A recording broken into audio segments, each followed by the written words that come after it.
There is, or was, some 30 years ago, a small domed Greek Orthodox church down the road from Delphi.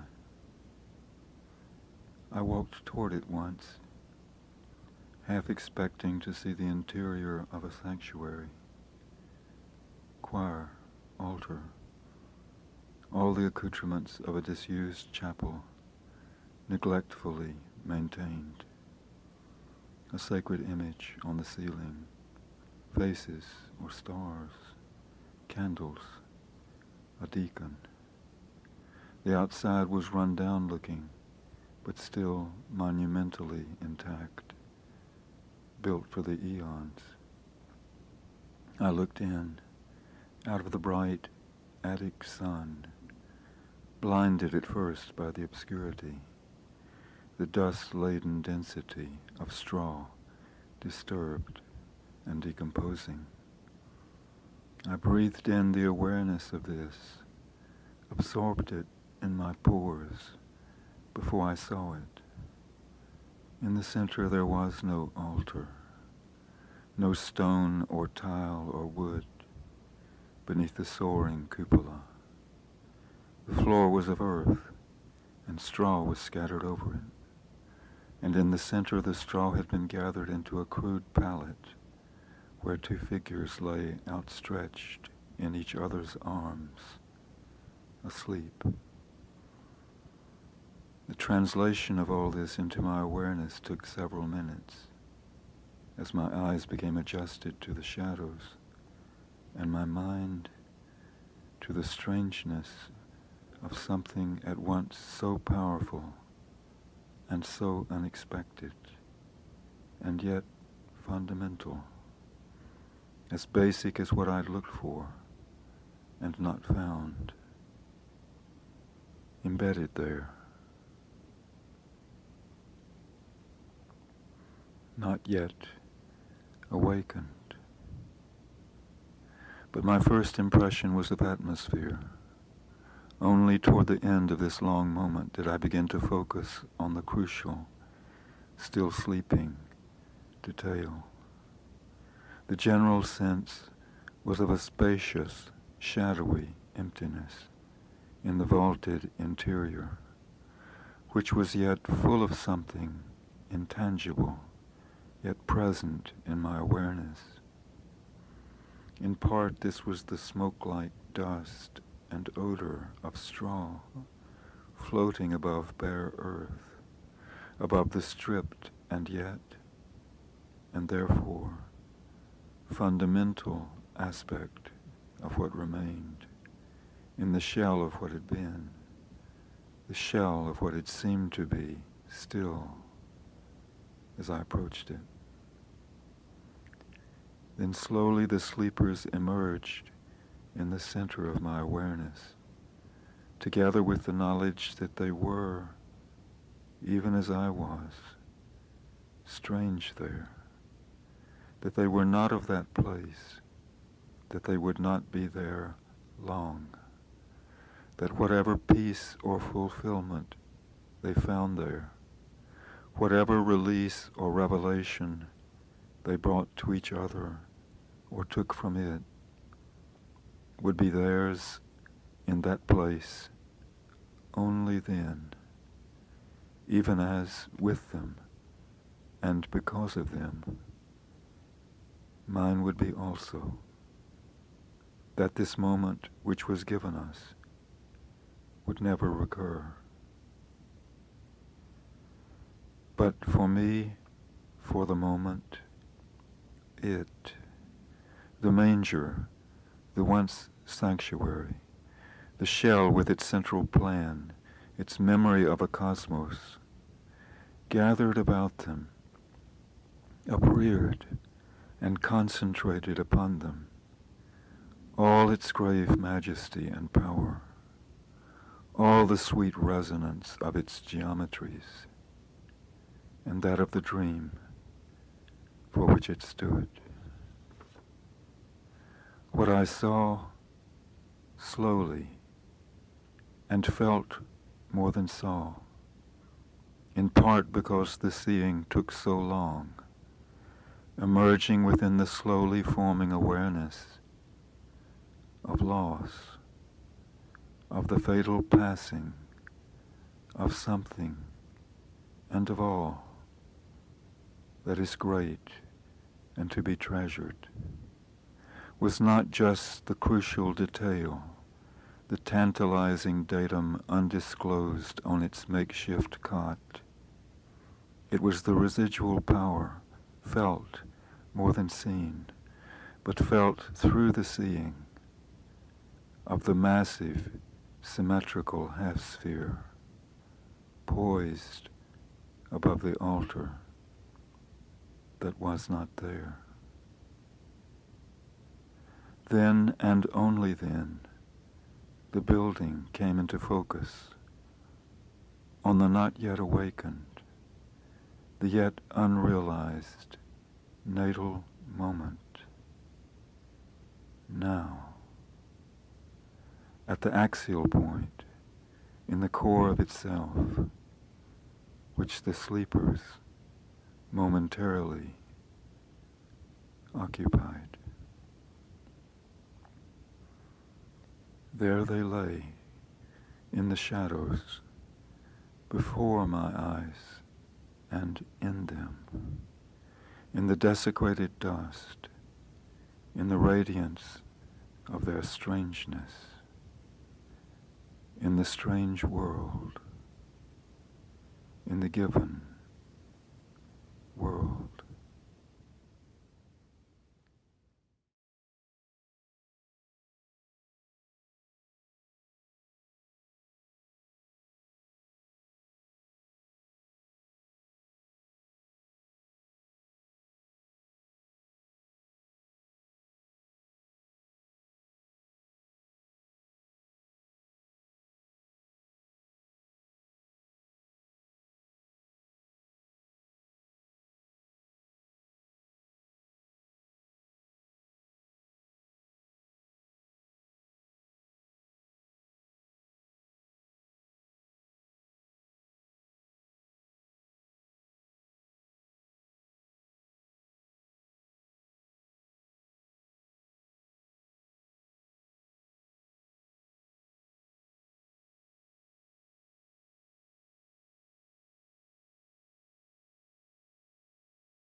And he heard his train passing over hills. The sound became a humming noise within him, from which he always receded. In the air there was a rustling of dry husks, and a sudden cry, snatched close from mountain walls, the wail of a child or an animal. The train climbed and passed away from him, and he heard himself hear nothing.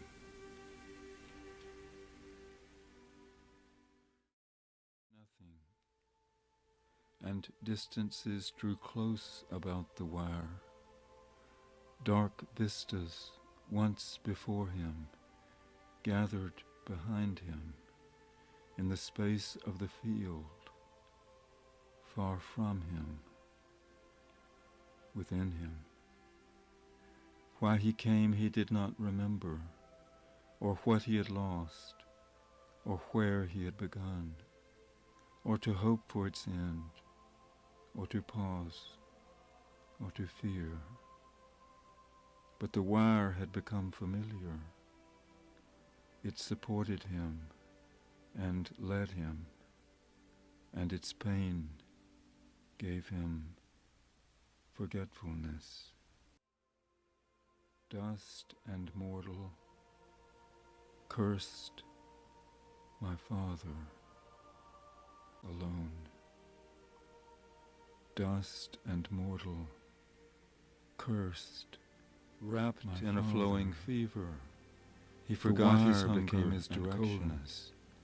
For the wind and the sounds of the night, he was lost. The darkness around dust him, and mortal, and the fear, cursed a father.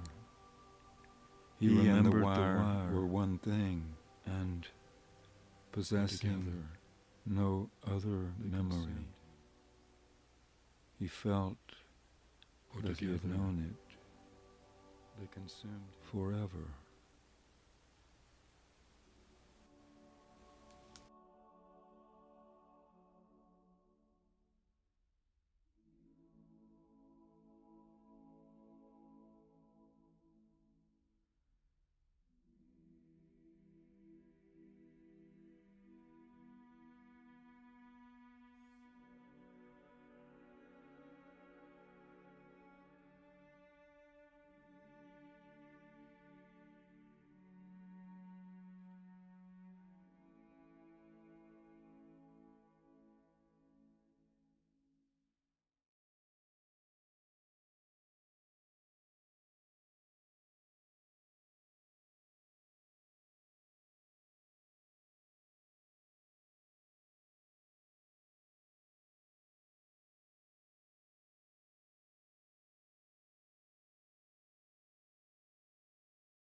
What is a writer's vocation? To Marlia, you asked. Fresh in my modest novel, immured and chaste, I began to live in a huge, sprawling, raw city, which was called, by a writer I adored, the hard, flat, incurable sore of Birmingham. In my vacant room, on a ridge above that city, in fall, I listened to the locomotives working in the freight yards downtown, in the heart or belly of my hungry city, evacuating, losing its breakfast of commuters, snaking long streams of headlights in defile, in fealty up to the feet of the god of steel, then down into the leafy shadows of Homewood. The cries of trains echoed on my ridge, and the low one opposite, across the bare, abraded flats, and the whole city was resonant in its desertion, with these low, mournful, monotonous, melodious cries, close to the floor of silence and descending into it in the deserted hours. Then I heard running feet, child's bare feet on dry clinkers, a scream, a slap, a song, a screen door closing, a sudden wail. In the alleys between the blocks nearby, between the back porches of the white people, mingling with these longer cries, dreadful, sorrowful, and beautiful, freighted with echoes. Sometimes they'd wake me up, and I'd be drawn into them. Strange as it seems now, I'd go down into the city in the middle of the night and run all through it, through every section, rich and poor, white and black, over cement and gravel, lawn and dirt, through rolling parks between the sections, buffer zones strewn with rubble, to the evil shacks and barons across the railroads, from the Sears receiving dock where I worked by day. Each night I ran farther. It was my early life. I thought of my run as I thought of music, as I thought of the locomotives, as a thread between zones invisible, spun of the work and life, and the longer continuities outside us, yet moving within. And as I entered it, the city entered me, and into my poor novel, and enriched us both immeasurably, though finally not enough to save my story or keep me there. But it did more than that. It left me a precedent image, a standard for want and fear, as well as fulfillment, which I could never put into words or even approach with them, but whose energies have never ceased to supply me, perhaps for that reason, that I could never get it out, never separate it from my motive powers, never utter it. The picture was too wide and deep, and not in my eyes so much as they and I in it. At night, from the bluffs under Vulcan, I pondered the brilliant nebula on Aegis boil, spreading wide like a sterile gauze, a disinfected dressing, like camouflage over that hard flat sore that would not heal, and felt through the train's cries the terrors lapping toward me, under 1,000 rooms floating derelict upon them, like houseboats bobbing abandoned in the libido dominandi and its poisonous effluvia dispersed in the wide air. The image was of a sound, a call which became a vibration distributed there also, a stillness which, like sound, was everywhere, yet nowhere, and yet which passed through the 1,000 rooms, and the rumors in them, our bodies, minds, dreams, between us and through us in its descent, inseparable from the beat of my heart, from the pulse of my wrist on the windowsill. It was here I began to work, Marlia. I'm bound to this beginning, bound to remember this and the others before it, in the rhythm under memory, inaudible. I'm bound to evoke for you now that early call.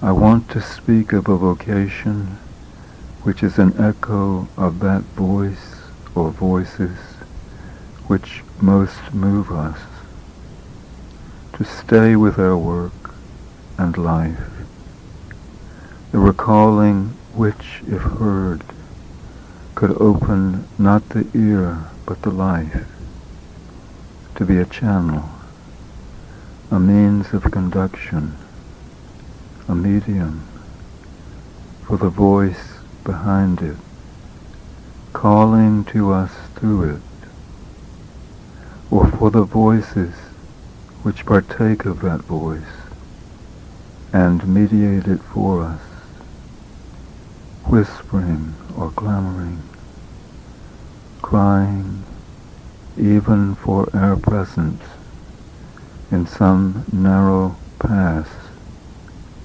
for help, the pressure of a hand or word on some treacherous cliff's edge. Wherever it was conceived, my work was born in that place, and even now as I work, as I write to you, here, in this hollow, manhole oubliette, in my cup of mountains, with such dregs as these, the source image which collects my thoughts under the memory I relate to you and reach out with toward you,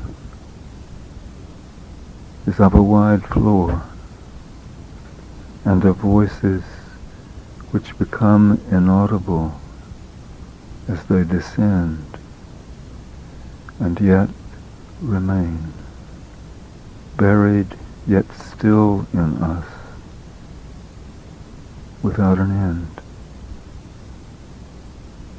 So I must think of the writing as a means of conduction, of extending the channels we listen through outside our chambered lives into the life, and the voices engraved on that wide floor under all the rooms. We are so narrowly bounded in what we can do. From every warm door, society beckons. History allures us. Study supplies us with certain stores. We furnish our expeditions within the pale, but it is without the vital work is done, and in the going out. We are all strangers when we go without. Now when our strangers trespass, they carry what they can. But when it's exhausted or jettisoned, when they can heave it no farther up the slope they're on, they begin to feed on those trains which they trace underway, whose ties they endure, whose tracks they lay down again on their way into the desert. When the first call is heard in the calling, pursued, heard in the life only, repeated, prolonged, sought for, in the path of its resonance. So it is felt more than heard, and not so much felt as lived, as felt for, sought for, deciphered in the braille of roads, in the directions of that path which they must follow without regard, taking no thought for where it leads, or what it gives them back when they get there, because it is the very thought and the gift itself. For the strangers, the vocation is only an echo, prolonged, a recalling of that first call, listened for and heard minutely, in the most secret place, devoid of other voices, in the core of the life as it passes, and obeyed, hearkened to.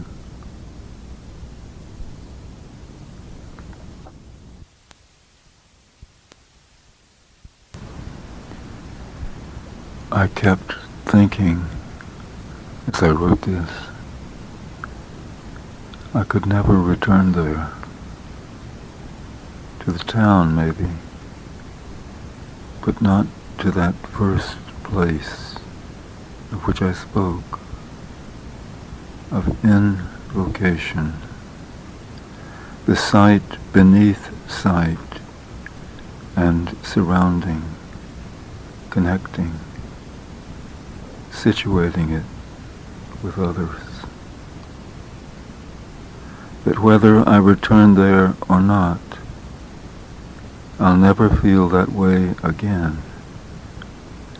Not only the locomotive as it descended, spreading through all the rooms, the sound of earth trembling, of the earth in peril, but the residence of evening in the night, of fear in dream. Never register it again so deeply in my body and mind. so as to embody it in art, so as to even try to live it out, to dream it out from my own beginning, since I have only one. It came to me then, as I wrote you, that my only way of return to the life there was through the work here, of speaking out of what I've known, of listening to it, and of sounding and resounding what I cannot know or live alone or have forgotten, of prolonging my attention to the echoes, the residual rhythms and tonalities which descend beneath my thresholds of hearing or of speech into the basis of speech, which is the memory of earth, damaged, endangered, trembling beneath the world we've made. Attention to the basal echoes of the voice or voices which most moved me, whose vibrations reach me here still.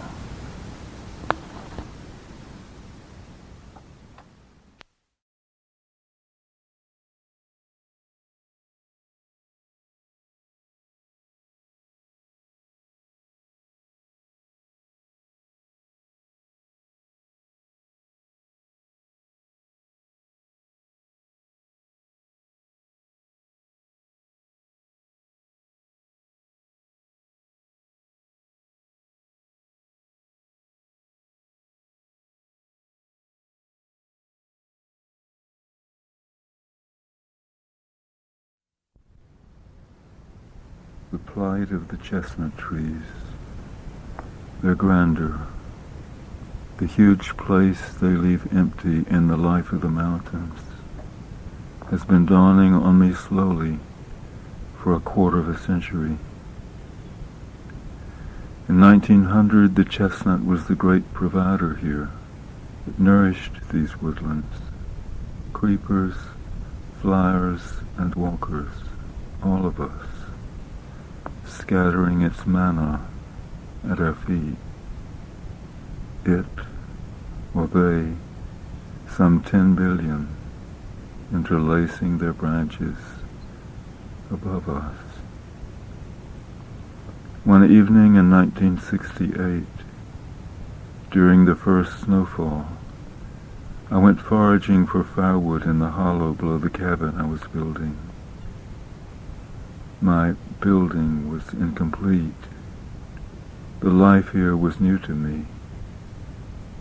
I was testing a half-rotten hickory limb with the tip of my axe when I felt in the twilight, on the next slope, as if overwatching my work, forms having the quality of life, like spectators in a semicircular amphitheater. Ghostly onlookers with an interest and a stake in what was happening around them. I approached the first row and looked more closely. There were dozens of gray stumps above the snow, open to the snow, hollow, receptive, and perfectly still. There they sat like a congregation, cupping in their laps the soft, fresh snowfall. but I found they were not heavy like other hardwoods. It was easy to carry them up my hill. Neither were they too soft, for they burned with intensity. They were dense and dry inside, even though light. And they broke along the grain at a single touch of my axe blade. They gave themselves without resistance. They opened and came down at a touch, and they kindled so readily and released their heat so quickly, and then sustained it for so long, that only a few sticks were enough to light a damp oak log. When they were plentiful, I didn't even bother to keep my kindling dry. But I began to put them aside, to save them. For what purpose, I wasn't sure. The inside of these hollow stumps revealed complexities, a loveliness. Each was carved into thousands of minute cells. Within each there was concealed the pattern of a city, set off against the unbroken, monotonous flat plains of the snow, the articulations, the intricacies, the uneven depths and richness of these dark hives was breathtaking. They were like the beings I would speak of. My friend, Hewley Breedlove, who is 87, tells me of times when, as a child, roaming the woods with his brother, swinging on saplings, they'd live all day on chestnut sprouts, tiny trees already rooted, reaching up with both leaves, as if for their hands.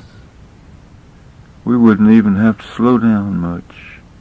We'd just reach down walking and pluck 'em out of the ground, tasting between the root and the branch the still sweet core, and feeding on it like them. What a picture to bury in the beginning of one's life, of the ties one feels of kinship with the rooted ones. Or a little older, on a fall day, tramping back across Two-Way Mountain from the mines in West Virginia.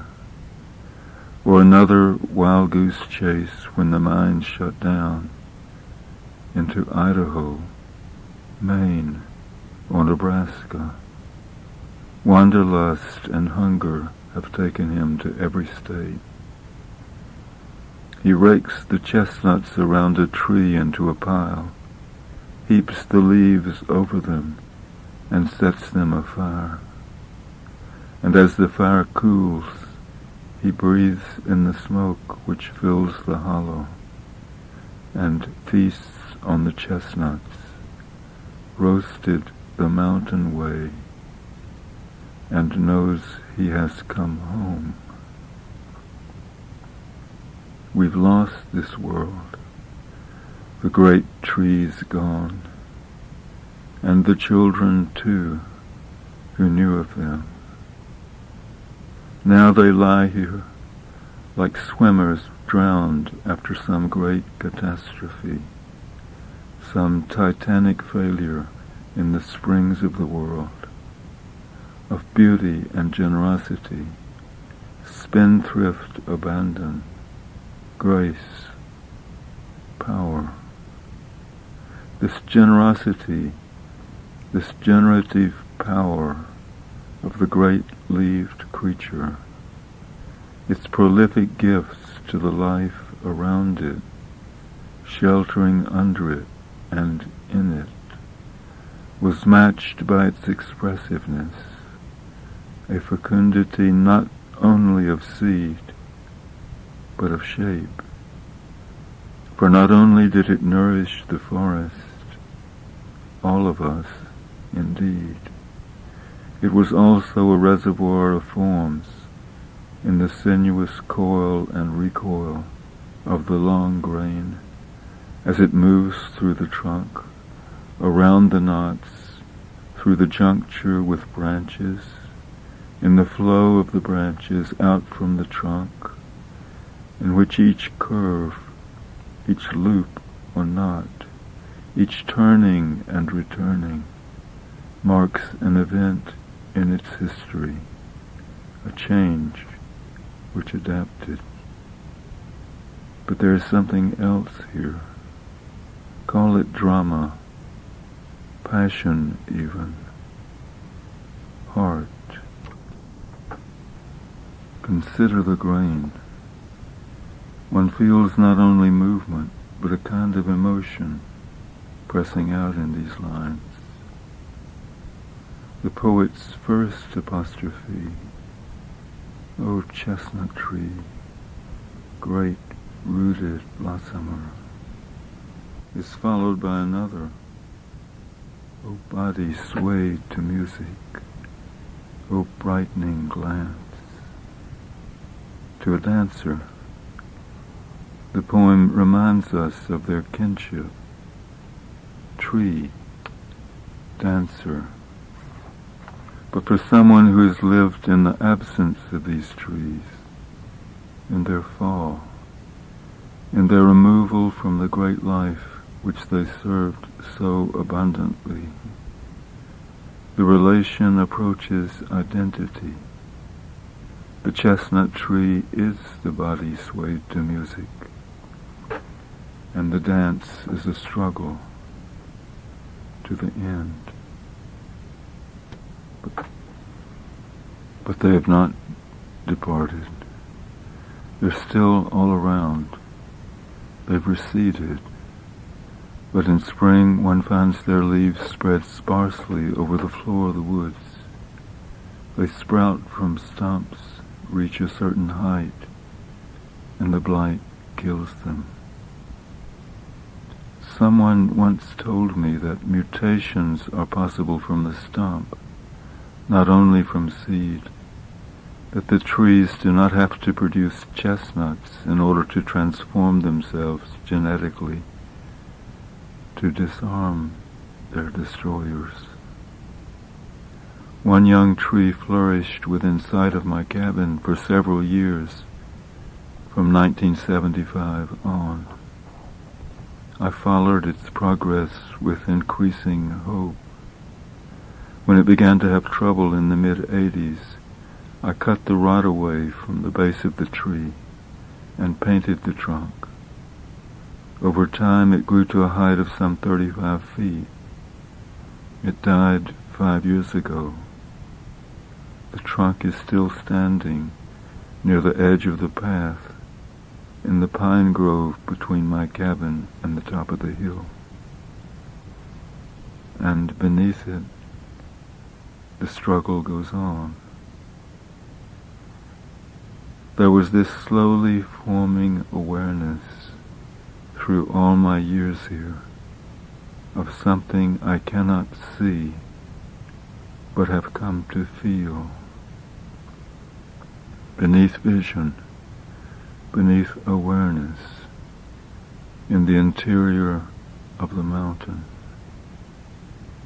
there is this reservoir of life force, or of the refusal to die, to submit, subside, to be submerged, of heart. Slowly they have emerged, unseen, in my awareness. These huge root systems, centuries old, remnants of the mighty forest of their kind, fallen for nearly a century, down but not yet out, still vital, massive, unrelenting, ceaseless in their struggle to re-emerge and to connect, to yoke, the energies of earth with those in the light. Though the forces are everywhere that bear them down, this is all I know of the sacred. The great ones have gone underground. The remaining root systems must be contracting, suffering shock each time the streams of sap are cut off. Will there be time enough then for them? For all of them together in the laboratories of the roots, in the links of these old frayed mountain chains, of Poconos, Green Mountains, Adirondacks, Alleghenies, Blue Ridge, Smokies, to find a way out of this? For their struggle is not only against the poison, but against time, which will cut off the struggle. So it's a race, if you will, a slow race, but steady, against the death of the species. And theirs reminds me of mine. No wonder these shapes feel so familiar, that they can represent so much for someone who lives among their wreckage, and at once among the low fountains of their green spray, which rise spring after spring whenever one falls. For their departure from here, catastrophic as it was also a presage, as well as contributing cause of countless others. It is not just their life which is in question, or even the life of the mountains. It is not only my life and our life, it is the great life itself. Thus do they remind me. Slowly my thoughts about them have become folded into other preoccupations, other dawning awarenesses. Primarily it is of loss and departure, and that the world I know is supported by strangers whom I do not know. That the strangers labor ceaselessly beneath its surface, and that it is in grave danger, and that this danger is moderated by these labors, although from year to year the danger increases. The labor is to descend, to find the source which is hidden of the transformation which would save them, to begin to be that which they were not. Volle die Wandlung, Rilke's will transformation. The great trees have pervaded my thoughts for so long now. Their presence, their absence is crucial. I know that in the invisible realm, which is the essential one, their labors have flowed into my own. It is our secret fund, this treasury of generosity, abandon, grace, shapeliness, information, staying power, and valor. To honor them, I made a garden west of my cabin. I imagine it as a kind of camp meeting, or a first parliament of the creatures, praising and mourning the world. What has happened, they say. What is to be done? No one has an answer, yet they labor on.